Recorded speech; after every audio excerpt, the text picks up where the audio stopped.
Salut à tous. Yo. Donc dans cette deuxième partie de comment bien commencer à pêcher la truite au leurre, on va vous parler dans un premier temps des accessoires qu'on va utiliser dans la session, des techniques pour que ce soit un peu plus pratique et un peu plus rapide à sortir tous nos petits accessoires. Ensuite on parlera un peu des leurres, donc les différents types de leurres qu'on va utiliser et puis ceux qu'on va utiliser en fonction des conditions, on va dire. Et pour terminer, on va vraiment parler des postes et astuces pour bien chercher le poisson et vraiment pêcher au bon endroit, au bon moment, on va dire entre guillemets, pour que vous soyez bien guidé dès le départ. C'est ça. Donc c'est parti.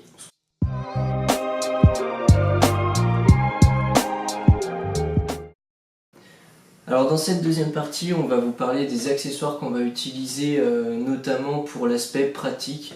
Donc vas-y Mira, montre-nous un peu ce que tu as pris avec toi. Donc moi je vais vous présenter ce type de sacoche qu'on peut mettre devant soi avec comme type d'accessoire un aimant là, avec une pince au bout pour venir décrocher les poissons et aimanté qui est relié à ma fermeture de sacoche. Comme ça je la perds pas ma pince. Ça évite de laisser des pinces, des ciseaux au bord de l'eau. Moi j'ai tendance à le faire assez souvent, donc voilà, ça nous permet d'éviter ça. Et puis du coup c'est pratique parce qu'on l'a directement sur nous quoi, aussi. Exactement. Et elle est assez haute comparée à une banane comme il va vous présenter en clinique, qui est un peu plus basse. Du coup on va moins aller, on va moins pouvoir aller plus profond dans l'eau avec la banane. Ouais c'est vrai. Bon après on peut toujours la soulever on va dire quand faut passer, mais c'est vrai que là-dessus c'est vraiment nickel. Au niveau de la position c'est vraiment le top pour pêcher la truite je pense. Voilà, donc ce qu'il faut retenir c'est avoir un sac devant avec ses leurres à proximité pour pouvoir changer de leurre tout de suite en action de pêche. Ensuite, deuxième accessoire indispensable, c'est les lunettes polarisantes. Donc indispensable pas que pour la truite, j'ai envie de dire. C'est en général, la pêche en général, ouais. Qu'on utilise tout le temps, tous les deux, même sur la perche, sur le brochet.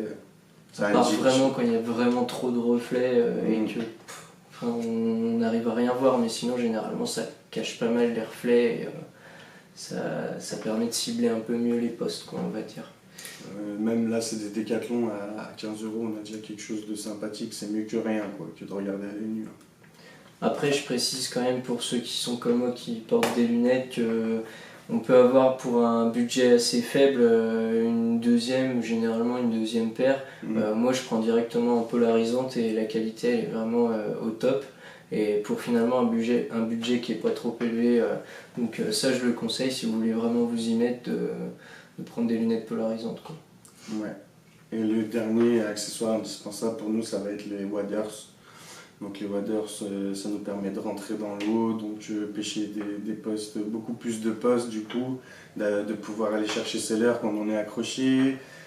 Donc c'est indispensable, puis surtout que l'eau elle est gelée en début de saison. Donc c'est vraiment un confort quoi, parce que éventuellement on pourrait dire qu'on y va en short ou je ne sais quoi, mais là, je pense qu'il va faire un peu froid et les waders c'est quand même pas mal d'avoir les jambes au chaud pour une journée de pêche, c'est pas négligeable. Donc je vais vous montrer un peu les accessoires qu'il y a dans cette sacoche. Donc il va avoir mes leurres principales, leurre dure cuillère, donc je vous mettrai la photo dans la vidéo, puis on en parlera après des leurres. Et une autre boîte avec pareil des rangements avec des têtes plombées, des autres leurres, que pareil je vous présenterai juste après, et je vous mets la photo tout de suite dans la vidéo. Et pour finir, devant je vais avoir du fluorocarbone, un ciseau pour couper la tresse, et un petit mètre de couturière super bien pour aller mesurer de toute façon. Ouais, ça c'est le top. Donc je précise quand même qu'au niveau de cette configuration, c'est quand même pas mal d'avoir cette configuration où on sépare les leurres des têtes plombées, du fil et des accessoires pour couper, etc. Parce que généralement on va aller chercher son leurre, on va changer 2 ou 3 fois de leurre et on va pas forcément aller dans la boîte à tête plombée par exemple. Donc ça permet de gagner encore un petit peu de temps sur la session. C'est ça. Et on a un sac à dos avec notre bouteille d'eau, nos sandwichs, on pourra ajouter notre bobine de fil du la deuxième bobine, et puis une boîte de leurre pour les fanatiques qui veulent toujours en amener plus. Tous les éléments qu'on va pas trop aller toucher pendant la Voilà. session, où c'est quand on fera nos pauses. Donc, mettez le principal devant vous, et c'est une bonne configuration. vous perdrez moins de temps, c'est sûr. Bon, ben, on va passer à la présentation de ces petits leurres. Allez, c'est parti.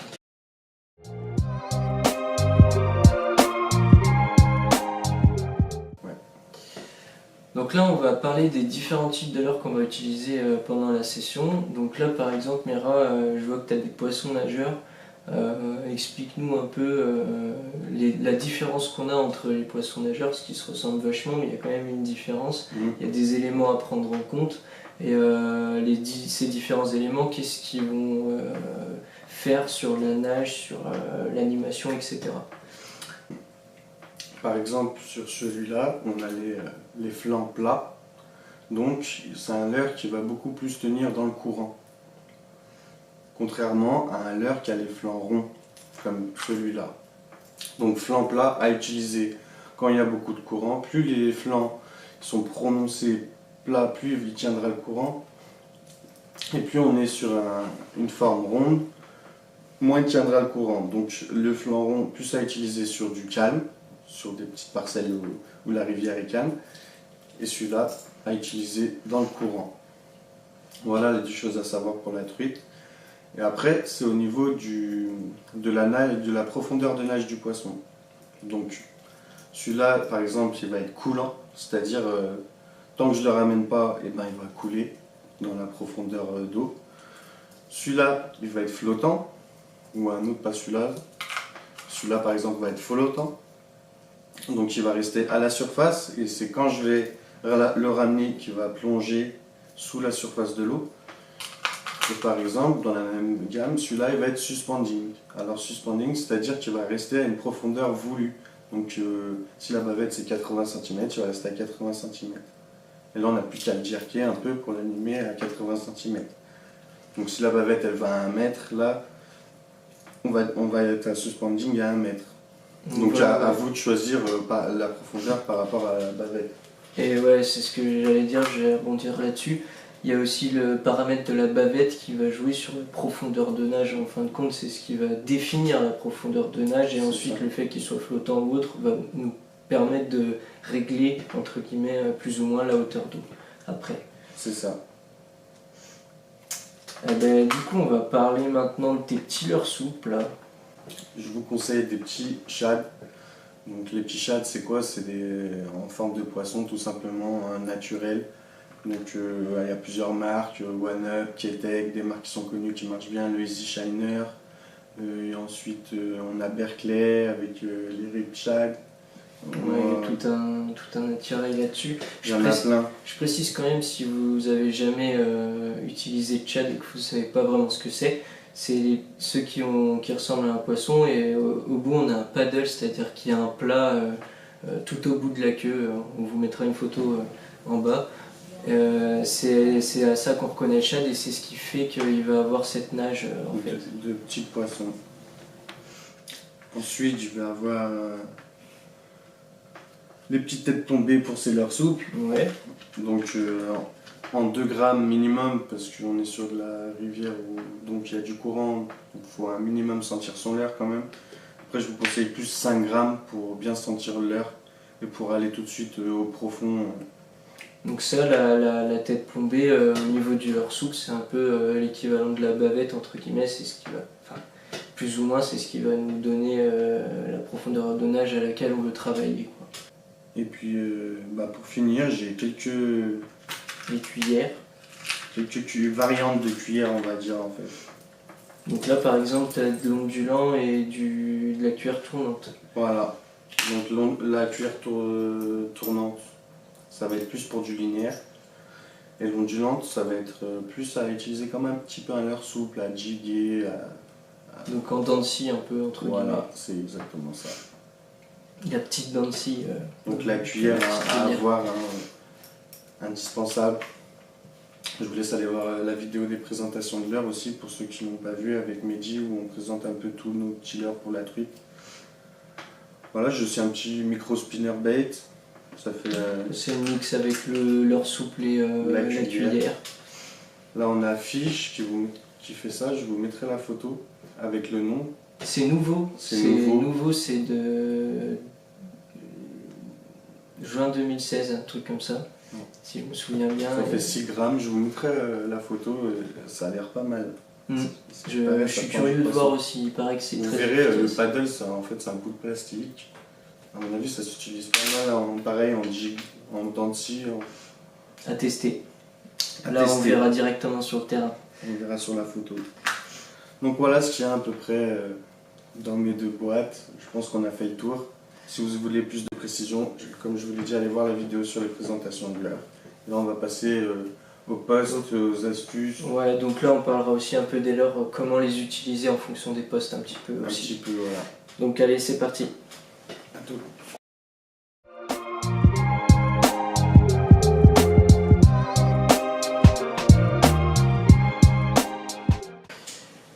Alors on termine avec les postes et astuces et on va commencer un peu avec comment animer les leurres en fonction des postes. Donc rapidement, Mira, comment tu fais pour animer tes différents leurres? Bah, par exemple, souvent en rivière, on a des berges où elles sont creusées en fait. Donc du coup, les poissons ils se calent sous la berge, donc sous nos pieds.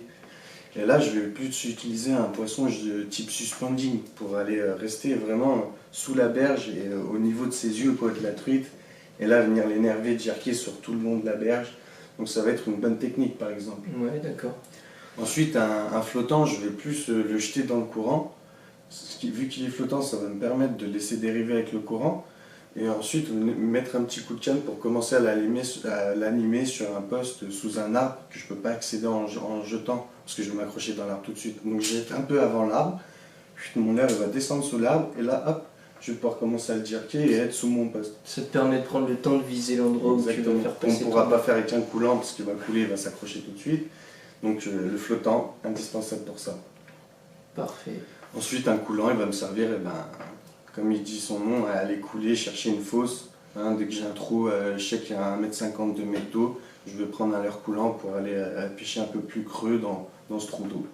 Ouais, on pourra pas y aller ni avec un flottant, avec un suspending non plus finalement. Ou, deuxième alternative, le leurre souple. Le leurre souple, ouais. Ok. Donc voilà ce que j'ai à vous dire sur ces petites nages. Et moi j'ai une petite question, juste les cuillères, parce que j'ai pas l'habitude d'utiliser des cuillères moi. Tu l'utilises où les cuillères? La cuillère est utilisée vraiment partout. Ensuite, pas dans un trou. Dans le trou, on va éviter. À part un spinner où on va le faire papillonner à la descente, il va pêcher quand même. Mais une cuillère, c'est en linéaire, ça va mettre en surface la plupart du temps.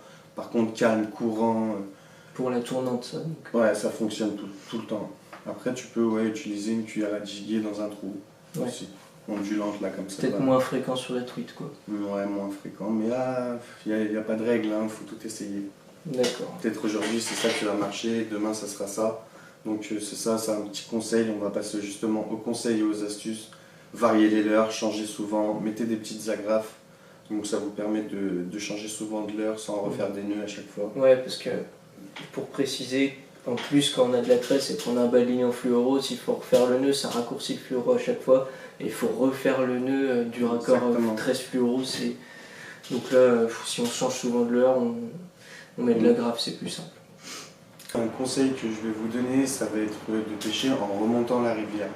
Donc toujours en remontant la rivière, parce que les poissons, souvent, ils sont calés à contre-courant pour aller chasser derrière les pierres. On est derrière les poissons, ils ne nous voient pas déjà. Voilà, le courant, il faut savoir qu'il est porteur de bruit. Donc si on marche devant les poissons, on va faire du bruit et le bruit va aller jusqu'à eux et ça va les faire fuir tout simplement. Donc pêchez bien en remontant la rivière. Ensuite, privilégier les arbres morts dans l'eau, les berges creusées, derrière les pierres, les calmes. Il y a un petit courant et souvent derrière la petite berge on a un calme. Pêchez bien ce petit calme, pêchez le courant. Les petites veines d'eau, les truites elles peuvent être un peu partout. Des fois on est étonné, on peut prendre une truite de 40 cm dans peu d'eau, dans un petit trou. C'est son territoire et aujourd'hui elle est sortie, on a de la chance. Donc n'hésitez pas à pêcher tous les endroits, mais beaucoup les postes bien marqués. Ouais. Bien marqués qu'on connaît tous, où souvent les poissons ils aiment bien s'y mettre. Donc ouais, typiquement c'est le même type de poste que ce qu'on retrouve dans les grosses rivières, on va dire, mais finalement à petite échelle, quoi. C'est ça, les postes à carnassier. Ensuite, pour un petit conseil pour trouver vos rivières, pour trouver des rivières assez poissonneuses, tranquilles, je vous conseille Google Earth pour faire du repérage, aller voir les rivières, regarder les photos des promeneurs, des randonneurs pour vous faire une petite idée des lieux. Ensuite, allez voir, prenez un appareil photo, vous vous promenez, vous prenez des photos, vous prenez une petite canne avec vous, vous faites quelques lancers et des fois on a des belles surprises. Ouais, et entre parenthèses, pas que sur la truite, hein, pour toute pêche confondue.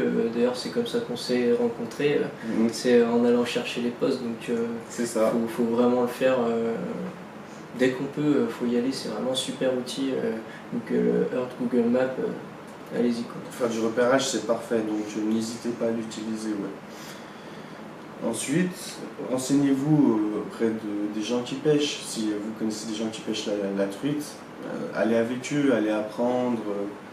C'est toujours bien d'aller apprendre avec les autres, de partager des sessions, parce qu'on en apprend toujours plus.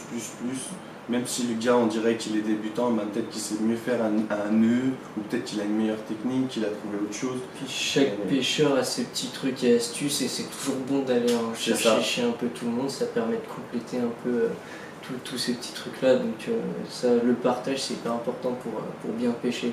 Exactement. Et puis pour les bons filons, on va dire aussi. Ouais, aussi, ouais. C'est ça. C'est vrai. Ensuite, deux derniers conseils, je vais vous dire d'éviter les truites bien fréquentées, où c'est facile d'accès parce que vous allez retrouver tous les petits papis du coin qui veulent prendre leur truite pour ce midi. Donc là c'est capot 80% sûr, c'est ça? Voilà, surtout le jour de l'ouverture, privilégiez une rivière loin. Et, un autre conseil que je vais vous donner, allez pêcher dans des gorges. Quand on est jeune, nous on est jeunes, on a la force pour le faire. Voilà.